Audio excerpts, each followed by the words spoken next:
Oh boy. It's been almost 2 days since the agonizing defeat of Super Bowl 58 for the 49ers, and there's a lot to talk about what happened during that game. Now, I wanted to post a retrospective yesterday, and I just couldn't bring myself to do it. Still processing everything, like I'm sure a lot of the other 49er faithful are out there right now. Um, there's a lot. There's a lot of emotions, a lot to take in. Um, I'm going to try my best to unpack some of them. I'll start off by saying this is probably the most crushing loss in 49ers history. And I don't think that that's hyperbole to say that. I think it might even be up there with like all time Bay Area sports history letdowns. It's up there, top three, top five, maybe. I recency bias. I can't think of any others that might top it. This one really, really stung, especially hard. I think what makes this even harder is that the 49ers didn't get smoked by the Kansas City Chiefs. This was no way a blowout. It was a close game, but I feel like it was there for the taking for the 49ers and they just couldn't capitalize. The Niners did what they needed to do with limiting Patrick Mahomes. The defense showed up during that game. The defense was the liability throughout the entire playoff run for the 49ers, and this time it was not the defense that blew the game. If anything, the Chiefs were having a meltdown at the end of the first half. We could see this with how Travis Kelsey was yelling at Andy Reid. He was a non existent factor when Kelsey really is one of their biggest, if not their biggest weapon for Patrick Mahomes. Right out of the gates, the Niners were making some big mistakes. Starting off with our opening drive that was looking good all up until Christian McCaffrey had that fumble. Then the penalties. My God. Trent Williams, I mean, absolutely killed that drive with those two penalties that he got called on him. Sprinkle in a muffed punt return and a blocked field goal for good measure. That was just a taste of the mistakes that the 49ers made in the game. First half ended in a 19-19 tie when really there could have been more to put on for the 49ers. And then the second half, uh, offense just couldn't put it together. Second half was just unbelievable. And this is where Kyle Shanahan loses us as a lot of Niner fans. Three and outs to start the second half. Um, didn't use the running game at all. Abandoned the run game completely. Uh, how could we not use Christian McCaffrey, who's the best running back in the league, and just make it a passing game? Now, McCaffrey didn't have a perfect game. Obviously, he started out with a fumble, but this is our guy. This was our meal ticket to the end. And if we would have used McCaffrey a lot more in the second half, especially to start up the third quarter, we threw away the third quarter just because we wanted to get cute with the passing game. I'm not sure what Shanahan was thinking, especially with that first three and out. That should have shown that, yes, Purdy had not the best game, not a horrible game. He played pretty good.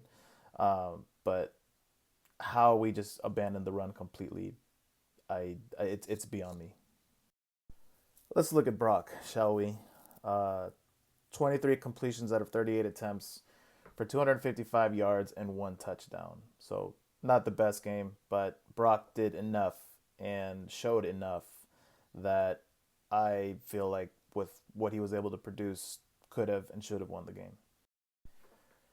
Coach Shanahan has a lot to answer for in the decision making and play calling in that second half. The fact that by the time the 49ers got into overtime, an overtime that really shouldn't have needed to take place if they would have played better in the second half. The fact that the team didn't know the overtime rules is directly a coaching problem. Now, do I think the decision to receive the ball in overtime is the one that killed the 49ers? Probably not. But the fact that Kyle Shanahan didn't know the rules, it says a lot. It says a lot. Now the question starts, at what point do you start losing the locker room based on some of these decisions? This is now two Super Bowls that the 49ers have under Kyle Shanahan. Two Super Bowl appearances, two Super Bowl losses. Um, Losses that could have gone a different direction had the decision making on the coaching side been a little bit different, especially with the play calling on the offense. Speaking of losing the locker room, Brandon Ayuk took to Instagram, and he is none too pleased with how that ended up turning out for him. Looking at Brandon Ayuk, looks like he only got 3 catches for 49 yards, no touchdowns. How do we not target our number one receiver? And again, going back to McCaffrey, that second half, how do you not just give the ball to McCaffrey and start off that third quarter hot? If we would have gotten even just a little bit more out of him, could have gotten another score, then overtime's not necessary. These are little things that we think back here and wonder, is Kyle Shanahan the guy? I still think he is the guy. But at some point, we can't keep making these same mistakes in the big stage, in the big game. And is Kyle Shanahan going to be back for the 49ers next year? Of course he is. He's going to be our coach for the foreseeable future, and he is an amazing coach, no doubt about that. But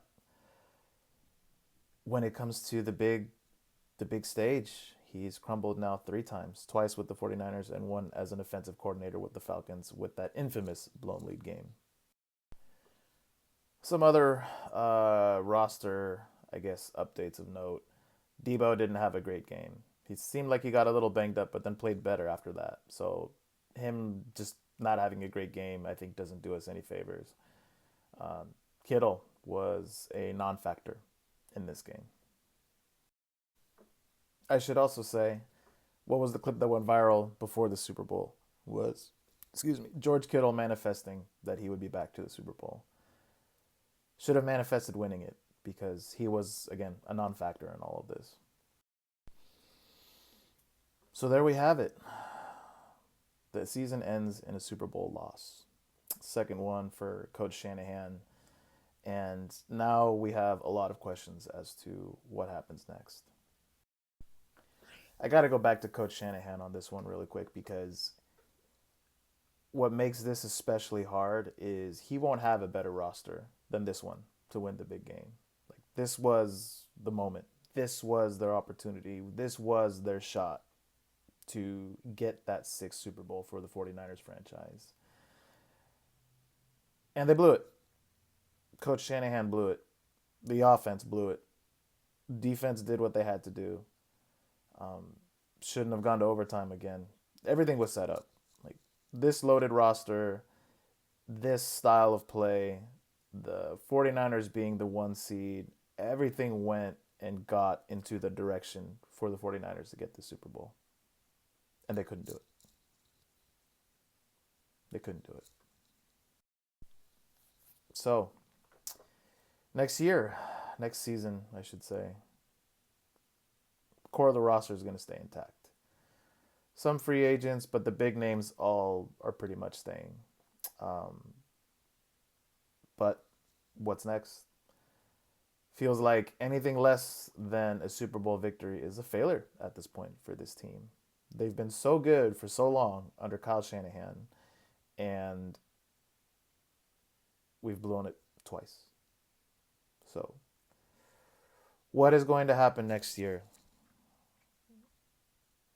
It's hard to get excited just knowing how everything played out. You won't get a better circumstance than you got this year for the 49ers to win it all. And they couldn't do it. They couldn't do it. No, it's always going to be 49er faithful. Bang, bang, Niner gang. Always, always, and forever. But this one stings. This one stings really, really hard. And I'm sure everybody else in the Niner faithful feel that way. So, what's next? How are you processing it? Let me know. Let me know in the comments, and we can all cry together, man. I cried for sure, and I'm sure lots of folks did. I didn't break the TV though. Don't do that. That's just goofy. Until next time. See you later, Niner faithful.